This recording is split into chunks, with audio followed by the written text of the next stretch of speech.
Shalom, and welcome back to B'nai Noach Academy, Thoughts on Life. Please remember to hit the like button, to subscribe, and most importantly, to share this insight and inspiration with friends and family.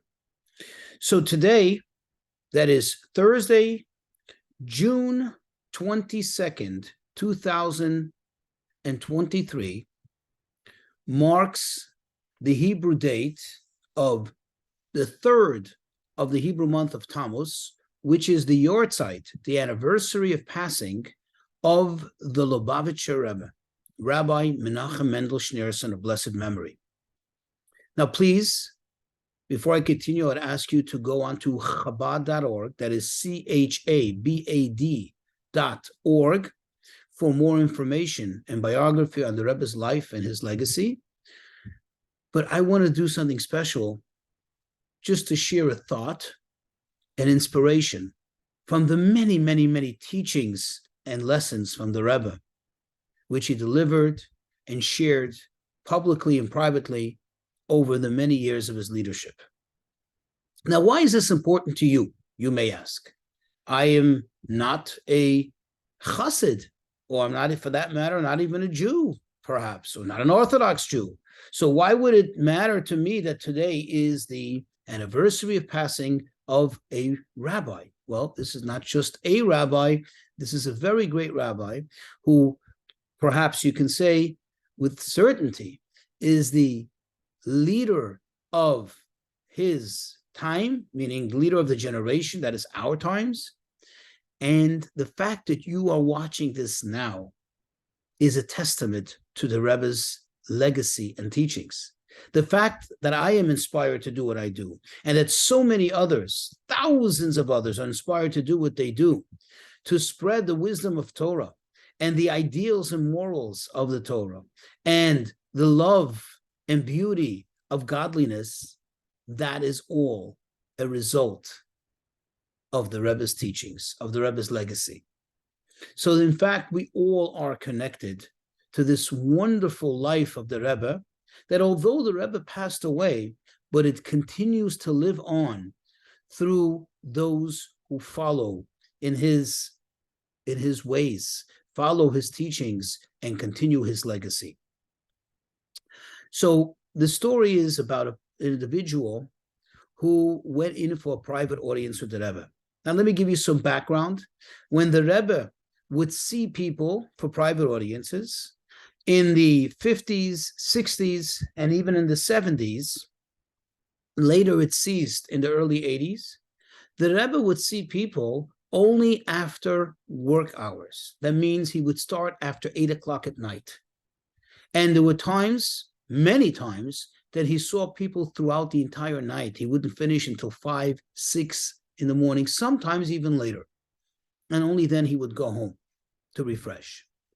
Now, this individual, it's the middle of the night, he saw the Rebbe, and in his own expression, he says it was quite early that he got to see the Rebbe. It was only like 12, 1 in the morning, and discussed various matters, both personal and communal. And the more he spoke to the Rebbe, the more he became mesmerized and intrigued by the Rebbe's personality, by the Rebbe's presence. And towards the end of the conversation, which is about 40 minutes later, he said to the Rebbe, "Rebbe, how do I become a chassid of yours? In other words, how do I, so to speak, subscribe, if I may, or enlist in being, quote, a follower of yours, a disciple of yours?" Now, you understand that typically Hasidim wear a certain garb. In the case of Chabad or Lubavitch Hasidim, it's basic, a fedora, typically conservative suits on the Sabbath and the festivals, a longer suit, a longer coat, not maybe as elaborate as the fur hats that some Hasidic groups wear, but still, you kind of, quote, wear a certain garb. There's a certain dress code. So he said to the Rebbe, and of course, we done a beard. We let our beards grow naturally. We don't cut them. So he said to the Rebbe, "Look, I don't look like a chassid. I don't think I ever will look like a chassid, but I really am inspired and mesmerized by your presence and by what you're offering, that I want to be a follower of yours. I want to be a chassid."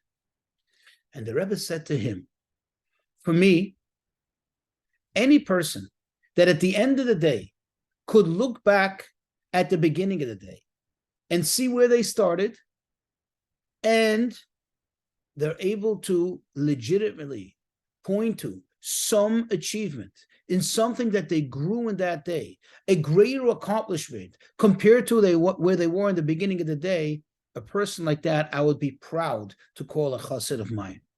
And this is a tremendous lesson. Nobody is expected to be someone else. You're not expected to wear a certain garb like someone else, to think like someone else, to follow exactly in someone else's ways. Be you, but be a better you continuously, constantly, consistently. If you look back at the end of the day and there's something greater that you accomplished, greater than where you were in the beginning of the day, then you are a fantastic person. Then you have done a lot. Whereas if you're wearing a certain garb, prescribing to a certain way of thinking, but your days are stagnant, and at the end of the day, you don't really have much to show in terms of accomplishment, then you aren't an accomplished person. You aren't even doing any good, any justice to the so-called movement that you belong to. So do the best you can. I ask you today especially, and going forward, obviously, every day, to honor the Rebbe's memory, to honor the Rebbe's legacy, not so much for him, but for us, so we could be connected, so we can have the privilege of being part of this legacy, each of us in our very own way, in our very own unique, individual way.